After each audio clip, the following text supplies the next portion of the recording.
Okay, today I'm going to be changing out a gas gauge that's not functioning, or it's not functioning well. So first thing I do is loosen the nut and take off the negative cable. That is a must. You don't want to take a chance on shorting anything out. I'm replacing this fuel gauge right here.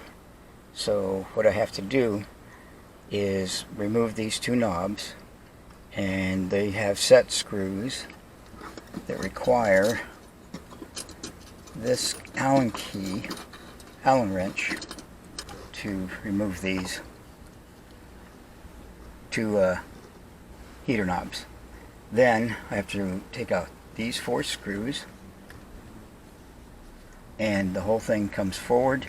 Then I can get to this. So let me get the knobs off and I'll come right back. Don't go away.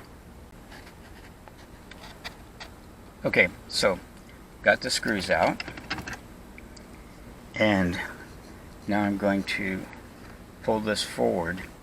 You have to put your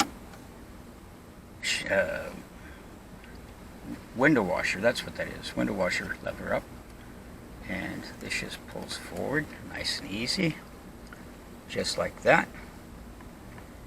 And there's the gauge that I got to get to. And you'll notice back here is a thumb screw, and there's 2 wires that go to it.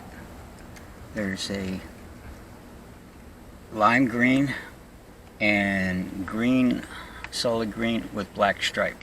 So you got to remember where those are at. Okay? It's going to take 2 hands, so once again I got to let you go while I do that. Okay, I know this is sort of a short video, but it's a really easy, quick job. So as you can see, I put my handles, or not handles, but knobs back on.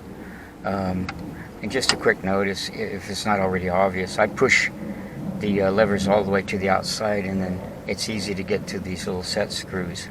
I suppose you could do it this way, but I just chose to do it like that. Gauges are back in. Next thing to do is try it. Anyway, I hope this video has helped you, and if so, give me a thumbs up. Be sure to like, share, and subscribe. It would really help my channel. Thank you.